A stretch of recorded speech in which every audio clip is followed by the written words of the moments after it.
नमस्कार दोस्तों, मैं पारसमणि चौहान अपने YouTube चैनल उज्ज्वल क्लासेज RTP पर आपका बहुत बहुत स्वागत करता हूं। तो आज हम पढ़ने वाले हैं क्लास 9th का सब्जेक्ट साइंस और उसमें विशेषता हम लोग फिजिक्स पढ़ते हैं। तो चलिए, हम लोग पिछले लेक्चर में बात कर लिए थे मूल राशियों के बारे में, तो उसी कड़ी को आगे बढ़ाते हैं। मूल राशियां 7 होती हैं और उनके जो मूल मात्रक भी होते हैं वो 7 होते हैं। तो ये मूल राशियां हो गई और ये उनके मूल मात्रक हो गए। तो मैं एक तरफ मूल राशियां लिख देता हूं, एक तरफ मूल मात्रक मैं लिख देता हूं। देखिए, पहली मूल राशि है लंबाई कह लीजिए, दूरी कह लीजिए या विस्थापन कह लीजिए, ठीक है ना। लंबाई कहिए, चाहे दूरी कहिए, चाहे विस्थापन कहिए, ये मूल राशि है। लंबाई में ये दोनों आ जाएंगे। लंबाई का मात्रक क्या होता है? मीटर। मीटर। उसके बाद द्रव्यमान। द्रव्यमान का किग्रा।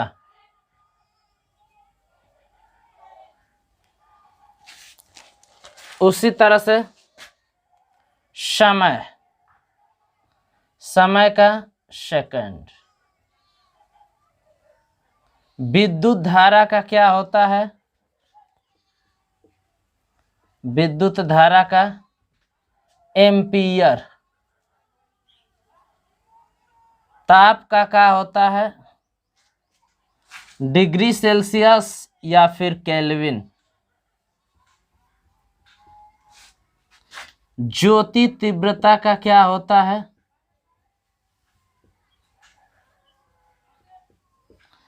1 2 3 4 5 6। ज्योति तीव्रता का क्या होता है? कैंडिला। और पदार्थ की मात्रा का क्या होता है? मोल होता है। इसको यम से केजी से दिखाते हैं, सेकेंड को सी से दिखाते हैं, और ये हो जाएगा यस से दिखाते हैं सेकेंड को, एम्पियर को ए से दिखाते हैं, डिग्री सेल्सियस को ऐसे दिखाते हैं, केल्विन को के से दिखाते हैं, कैंडिला को सीडी से दिखाते हैं, मोल को हम ऐसे दिखाते हैं। तो ये रहे मूल राशियां और इनके ये मूल मात्रक। इन मूल राशियों और मूल मात्रकों के अलावे कुछ ऐसी भी राशियां हैं जिनके मात्रक तो होते हैं लेकिन विमाएं नहीं होती हैं। विमा आप पढ़ेंगे आगे जाकर 11th में, विमा क्या होता है। फिलहाल के लिए समझ लीजिए कि कुछ और राशियां होती हैं इन 7 मूल राशियों के अलावे, जिसे एसआई मात्रक में हम लोगों ने स्वीकार किया है।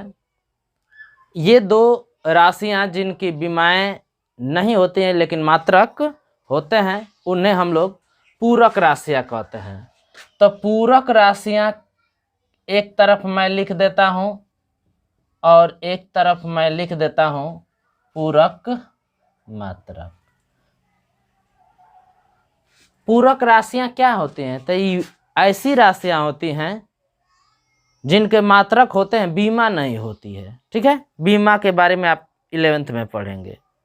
और पूरक राशियों के मात्रक को हम लोग क्या कहते हैं? पूरक मात्रक कहते हैं। तो पहला होता है, पहला पूरक राशि है आपका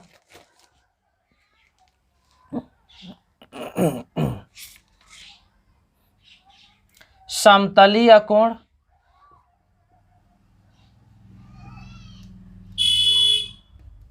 और दूसरा होता है घन कोण। पूरक राशियां 2 होती हैं, एक समतलीय कोण, एक घन कोण। समतलीय कोण का मात्रक क्या होता है? रेडियन होता है। और घन कोण, इसको हम ठोस कोण भी कहते हैं, ठोस कोण, इसका मात्रक क्या होता है? स्टेरेडियन होता है, स्टेरेडियन। तो आपने क्या समझा? 7 मूल राशियों के अलावे 2 पूरक राशियां भी स्वीकार की गई हैं। पूरक राशियां क्या होती हैं? तो वे भौतिक राशियां जिनके मात्रक तो होते हैं लेकिन बीमा नहीं होती, पूरक राशियां कहलाती हैं। पूरक राशियों के मात्रक को पूरक मात्रक कहते हैं। समतली कोण का क्या होता है? रेडियन। घन कोण या ठोस कोण का क्या होता है? स्टेरेडियन। ठीक है, चलिए अब हम लोग आगे पढ़ते हैं।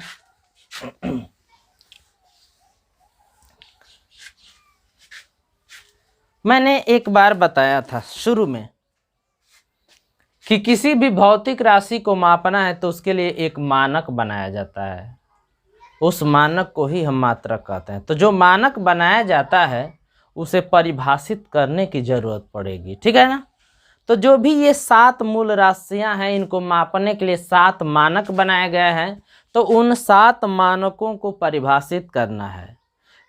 तो अब हम लोग 7 जो मानक हैं उनको हम लोग क्या करेंगे? परिभाषित करेंगे। 7 मानक माने मात्रक, ठीक है ना। तो मूल मात्रकों की परिभाषाएं, मूल मात्रकों की परिभाषाएं,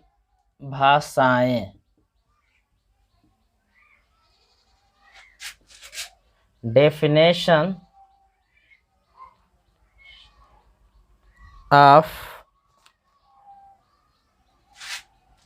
फंडामेंटल,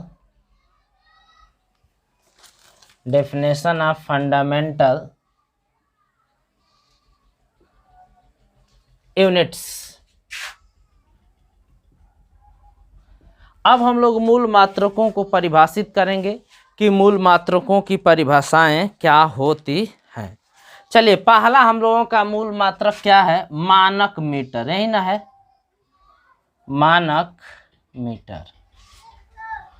मानक मीटर की परिभाषा क्या होती है? Standard metre.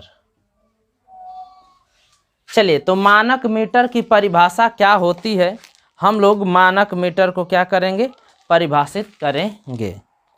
तो एक मानक मीटर वह दूरी होती है, एक मानक मीटर वह दूरी होती है जिसमें शुद्ध क्रिप्टान 86 से, जिसमें शुद्ध क्रिप्टान 86 से उत्सर्जित होने वाली नारंगी रंग की प्रकाश की तरंग दैर्ध्य का 1650-763.73 गुना होता है। कितना मैंने बोला है? 1650-763.73 गुना होता है। तो मानक मीटर की परिभाषा समझ लीजिए कि मानक मीटर होता क्या है। एक मानक मीटर वह दूरी है जिसमें शुद्ध क्रिप्टान, क्रिप्टान आप जानते ही हैं, शुद्ध क्रिप्टान 86 से उत्सर्जित होने वाली नारंगी रंग के प्रकाश की तरंग दैर्ध्य का, नारंगी रंग के प्रकाश की तरंग दैर्ध्य का कितना? 1650-763.73 गुना होती है। तो इसका मतलब क्या हुआ? एक मानक मीटर बराबर कितना हो जाएगा? एक मानक मीटर बराबर हो जाएगा, ठीक है ना, इतना गुना हो जाएगा। किसका हो जाएगा? किसका? नारंगी रंग के प्रकाश का। 1650-763.73 नारंगी रंग के प्रकाश के तरंग दैर्ध्य का, ठीक है ना, इतना गुना हो जाएगा। चलिए अब समझिए, फिर से एक बार परिभाषित कर लेते हैं। मानक मीटर क्या है? एक मानक मीटर वह दूरी है जिसमें शुद्ध क्रिप्टॉन 86 से उत्सर्जित होने वाली नारंगी रंग के प्रकाश की तरंग दैर्ध्य का 1650,763.73 तरंगे आती हैं, चाहे गुना होता है। यानी कि एक मानक मीटर में नारंगी रंग के प्रकाश के तरंग दैर्ध्य का इतना गुना आएगा, 1650,763.73 गुना आएगा। तो जो दूरी होती है उस दूरी को ही हम लोगों ने क्या नाम दिया है, मानक मीटर नाम दिया है। अब आ जाते हैं अगला जो मानक पैमाना हम लोग बनाए हैं, जो अगला हम लोगों का मूल मात्रक है मानक किलोग्राम। मानक किलोग्राम यानी स्टैंडर्ड किलोग्राम। स्टैंडर्ड किलोग्राम, मानक किलोग्राम है क्या, इसको हम लोग परिभाषित करते हैं। तो इसकी परिभाषा होती है कि 4 डिग्री सेंटीग्रेड पर, 4 डिग्री सेंटीग्रेड पर सामान्य वायुमंडलीय दाब पर, ठीक है ना, सामान्य वायुमंडलीय दाब पर 4 डिग्री सेंटीग्रेड पर सामान्य वायुमंडलीय दाब पर 1 लीटर शुद्ध जल का द्रव्यमान, 1 लीटर शुद्ध जल के द्रव्यमान को ही हम क्या कहते हैं, 1 किलोग्राम कहते हैं। 1 किलोग्राम किसे कहते हैं, तो 4 डिग्री सेंटीग्रेड पर, 4 डिग्री सेंटीग्रेड पर सामान्य वायुमंडलीय दाब पर 1 लीटर शुद्ध जल के द्रव्यमान को हम 1 किलोग्राम कहते हैं। परिभाषा का मतलब ये हुआ कि 1 किलोग्राम हम कहते किसे हैं, तो 1 किलोग्राम किसे कहते हैं, 4 डिग्री सेंटीग्रेड पर सामान्य वायुमंडलीय दाब पर 1 लीटर शुद्ध जल का जितना द्रव्यमान होता है उस द्रव्यमान को ही हम क्या कहते हैं, 1 किलोग्राम कहते हैं। इसकी और एक परिभाषा बनाई गई है परमाणुवी आधार पर, परमाणुवी स्केल पर एक परिभाषा बनाई गई है, ठीक है। तो परमाणुवी स्केल वाला पढ़ लेते हैं। परमाणुवी स्केल,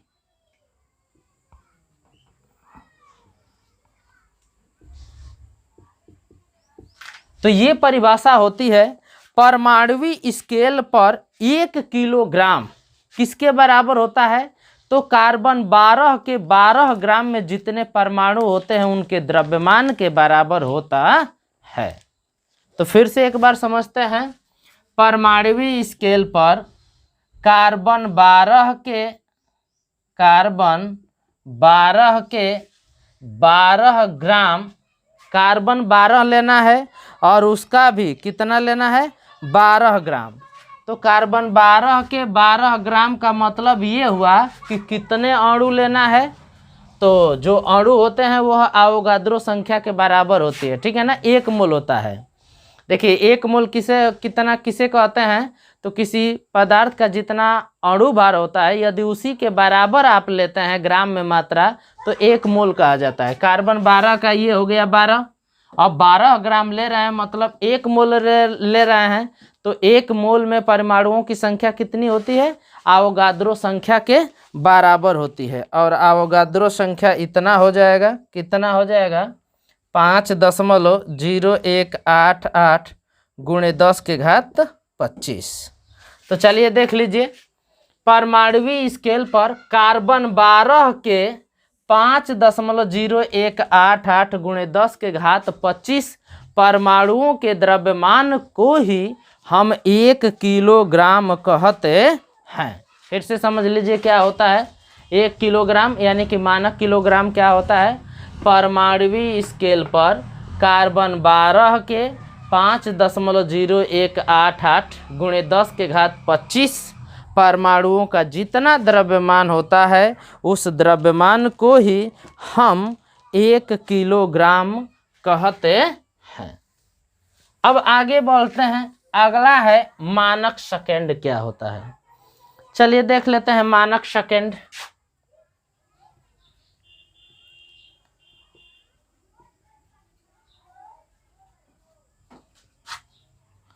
स्टैंडर्ड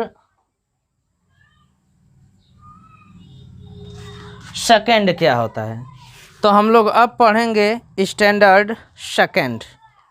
तो चलिए आ जाइए स्टैंडर्ड सेकंड के बारे में। तो एक सेकंड वह समय अंतराल है, एक सेकंड वह समय अंतराल है जिसमें परमाणुक घड़ी में सीजियम 133 का परमाणु कितनी बार कंपन करता है? 9, 19, 26, 31, 770 बार कंपन करता है। तो फिर एक बार समझ लीजिए मानक सेकंड क्या होता है। तो एक सेकंड वह समय अंतराल है जिसमें परमाणुक घड़ी में सीजियम 133 का परमाणु 9, 19, 26, 31, 770 बार कंपन करता है। पुनः एक बार मैं बोल देता हूं मानक सेकंड क्या है।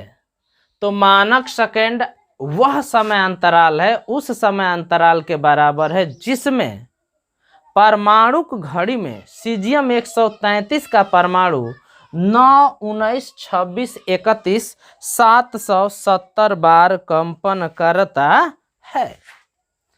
अब अगला क्या है? मानक एम्पीयर। मानक एम्पीयर कैसे बनाया गया है? मानक एम्पीयर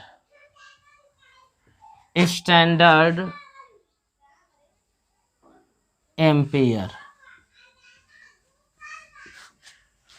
तो अब हम लोग पढ़ लेते हैं मानक एम्पीयर।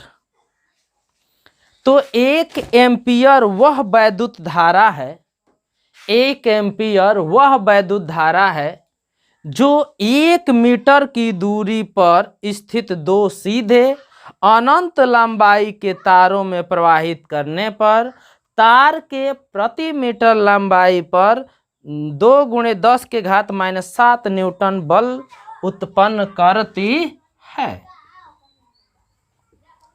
मानक एम्पीयर क्या है?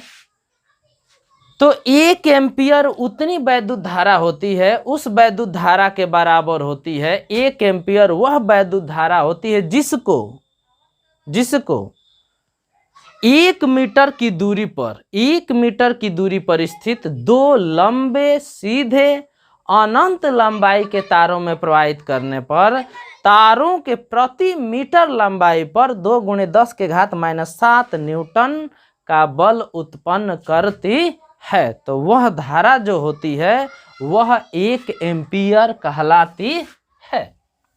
तो आपने मानक एम्पीयर भी पढ़ लिया। अब मानक कैंडिला पढ़ लीजिए।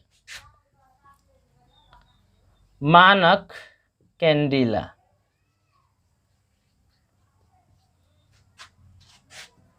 स्टैंडर्ड कैंडिला। मानक कैंडिला होता क्या है ये समझ लेते हैं कि मानक कैंडिला कहते किसे हैं। तो मानक कैंडिला समझ लीजिए, एक कैंडिला मानक स्रोत से, एक कैंडिला मानक स्रोत से खुले मुख के, कोई स्रोत है उसका खुला मुख है और उस खुले मुख का क्षेत्रफल कितना है? 1 सेंटीमीटर स्क्वायर है। तो फिर से समझ लीजिए कि एक कैंडिला मानक स्रोत के खुले मुख के 1 सेंटीमीटर स्क्वायर क्षेत्रफल की ज्योति तीव्रता का 1/60 भाग होती है, जबकि प्रकाश स्रोत का ताप प्लेटिनम के गलनांक के बराबर हो। लेकिन उस प्रकाश स्रोत का जो ताप होना चाहिए वह प्लेटिनम के गलनांक के क्या होना चाहिए? बराबर होना चाहिए। तो मानक कैंडिला क्या होता है? एक कैंडिला मानक प्रकाश स्रोत के खुले मुख के 1 सेंटीमीटर स्क्वायर क्षेत्रफल की ज्योति तीव्रता का 1/60 भाग होती है, जबकि प्रकाश स्रोत का ताप प्लेटिनम के गलनांक के बराबर होना चाहिए। अब आगे आ जाते हैं मानक केल्विन।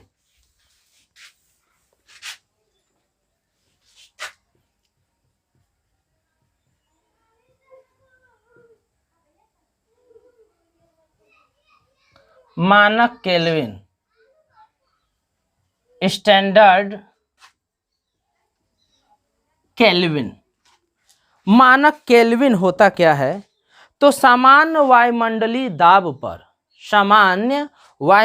दाब पर गलते हुए बर्फ के ताप तथा उबलते हुए जल के ताप के अंतर के 100वें भाग को 1 केल्विन कहते हैं। 1 केल्विन किसे कहते हैं? 1 केल्विन किसे कहा जाता है? तो सामान्य वायुमंडलीय दाब पर गलते हुए बर्फ के ताप तथा उबलते हुए जल के ताप के अंतर के 100वें भाग को 1 केल्विन कहा जाता है। फिर से समझ लीजिए, जो जमता हुआ बर्फ है उसका ताप और एक उबलता हुआ जल है उसका ताप, इन दोनों के ताप के अंतर ले लीजिए और यह जो ताप का अंतर है उसका 100 भाग कर दीजिए, तो जो 1 भाग होगा वह 1 केल्विन कहलाता है। अब आ जाते हैं हम लोग मानक मोल क्या होता है। मानक मोल, स्टैंडर्ड मोल क्या होता है? मानक मोल क्या होता है ये हम लोग समझ लेते हैं। तो 1 मोल किसी पदार्थ की वह मात्रा है जिसमें उस पदार्थ के अणुओं की संख्या उतनी होती है जितने के कार्बन 12 के 12 ग्राम में परमाणुओं की संख्या होती है। तो फिर से समझ लीजिए क्या हो गया 1 मोल के बारे में। 1 मोल क्या होता है? 1 मोल किसे कहते हैं? तो 1 मोल किसी पदार्थ की वह मात्रा होती है, ठीक है, जिसमें कार्बन 12 के 12 ग्राम में उतने ही परमाणु होते हैं। तो 1 मोल क्या होता है? 1 मोल किसी पदार्थ की वह मात्रा होती है जिसमें उस पदार्थ के उतने ही अवयव होते हैं जितने कि कार्बन 12 के 12 ग्राम में परमाणु होते हैं, और यह परमाणु किसके बराबर होते हैं? आवोगाद्रो संख्या के बराबर होते हैं। तो चलिए अब आगे इसी के साथ हम लोग बढ़ाते हैं। पूरक राशियों के बारे में तो मैंने बता ही दिया है कि पूरक राशियां 2 तरह की होती हैं, एक समतली कोण, एक घन कोण या ठोस कोण। समतली कोण का मात्रक रेडियन होता है और घन कोण का मात्रक क्या होता है? स्टेरेडियन होता है। अब आ जाते हैं आगे।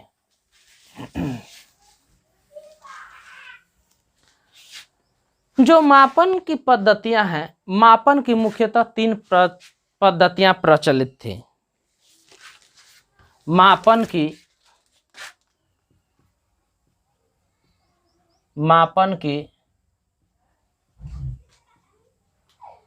विभिन्न प्रणालियां।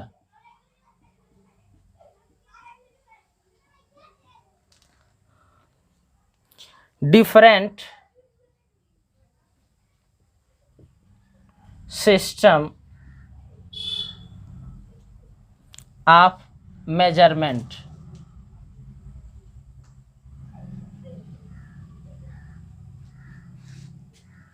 मापन की कितनी पद्धतियां हैं, प्रणालियां हैं? तो डिफरेंट सिस्टम्स ऑफ मेजरमेंट, मापन की मुख्यतः 3 पद्धतियां प्रचलित हैं, MKS, CGS, FPS, ठीक है ना। तो पहले को हम बोलते हैं MKS system. MKS system, M माने मीटर, K माने किलोग्राम, सेकेंड।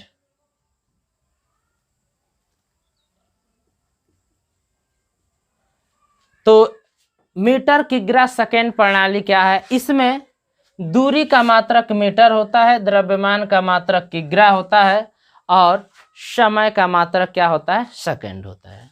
उसी तरह से FPS है, ये क्या होता है, फुट पाउंड सेकंड। इसमें दूरी का मात्रक फुट होता है, द्रव्यमान का मात्रक पाउंड होता है और समय का मात्रक क्या होता है, सेकंड होता है। एक होता है सीजीएस, ये होता है सेंटीमीटर ग्राम सेकंड।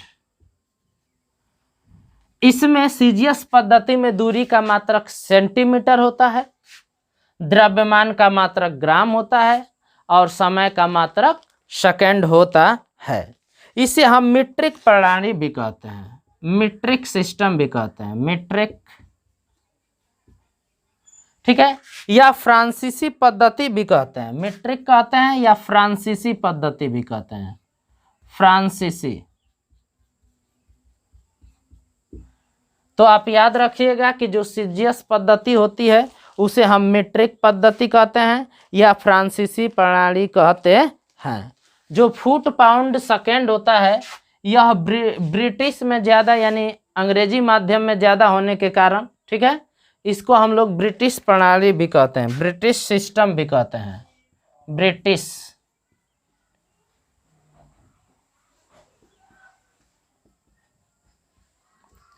तो याद रखना है आप लोगों को कि FPS जो पद्धति होती है उसको हम लोग ब्रिटिश प्रणाली भी कहते हैं, जो सीजीएस होती है उसको मीट्रिक या फ्रांसीसी प्रणाली बोलते हैं।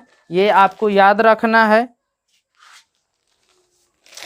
अब आ जाते हैं हम लोग SI सिस्टम पर।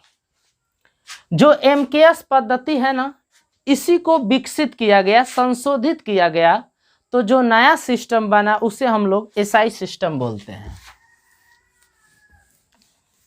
तो जो चौथी सिस्टम है SI सिस्टम,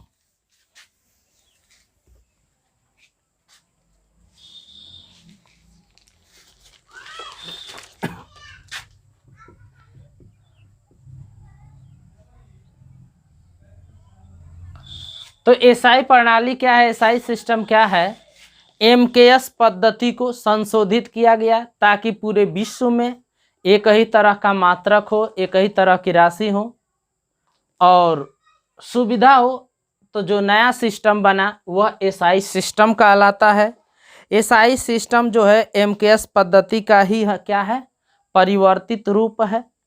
इस पद्धति में 7 मूल राशियों को स्वीकार किया गया और 2 पूरक राशियां, यानी इस पद्धति में कुल कितनी राशियां स्वीकार की गई, 9 राशियां स्वीकार की गई और 9 मात्रक स्वीकार किए गए, ठीक है ना। अब चलिए आ जाते हैं, कुछ चीजें हम लोग और पढ़ लेते हैं। जैसे माइक्रोन मतलब क्या समझते हैं, माइक्रोन,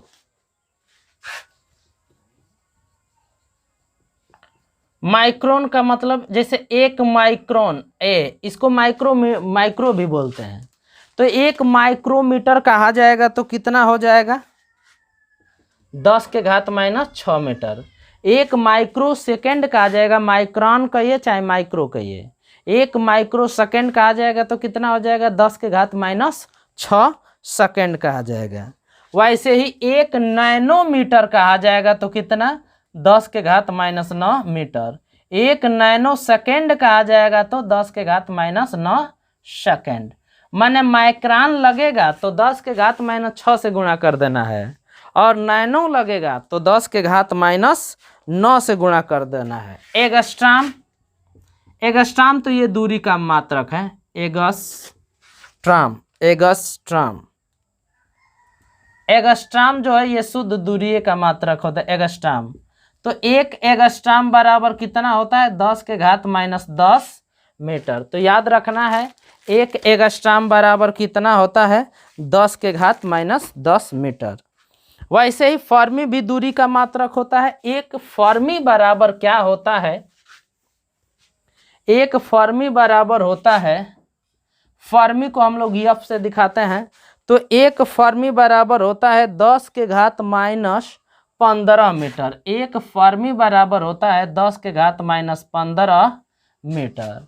ठीक है, इसी तरह से प्रकाश वर्ष भी किसका मात्रक है? दूरी का मात्रक है। तो एक लाइट ईयर यानी कि एक प्रकाश वर्ष बराबर होता है 10⁻16 मीटर लगभग में ये होता है। तो एक लाइट ईयर बराबर कितना होता है? 10⁻16 मीटर लगभग। खगोलीय मात्रक, एक खगोलीय मात्रक एयू का मतलब ये हुआ एस्ट्रोनॉमिकल यूनिट्स। ठीक है, तो एक एस्ट्रोनॉमिकल यूनिट बराबर कितना होता है? 1.5 × 10⁻11 मीटर होता है। एक एयू खगोलीय मात्रक एस्ट्रोनॉमिकल यूनिट 1.5 × 10 कितना होता है? 11 मीटर होता है। उसी तरह से एक पारसेक बराबर, ये दूरी का बहुत बड़ा मात्रक है। एक पारसेक बराबर कितना होता है? तो एक पारसेक बराबर होता है 3.26 प्रकाश वर्ष यानी कि 3.08 × 10 कितना? 16 मीटर। तो याद रखिएगा, एक फर्मी बराबर 10⁻−15 मीटर, एक लाइट ईयर बराबर 10⁻16 मीटर लगभग, एक एस्ट्रोनॉमिकल यूनिट 1.5 × 10⁻11 मीटर, एक पारसेक बराबर 3.08 × 10⁻16 मीटर ये होता है। ठीक है ना? तो आज के लिए बस इतना ही। पुनः एक बार मैं आपसे ये निवेदन करूंगा कि हमारा जो भी वीडियो है उसको आप अधिक से अधिक दोस्तों में शेयर कीजिए। जो भी आपकी कमियां हो, आपकी जो भी कठिनाइयां हो, हमारी जो भी कमियां हो, उसको बेशक आप कमेंट करके बताएं। और हमारे YouTube चैनल उज्ज्वल क्लासेज RTP को अधिक से अधिक शेयर करें और इसे सब्सक्राइब जरूर करें। इन्हीं सभी शब्दों के साथ नमस्कार, धन्यवाद।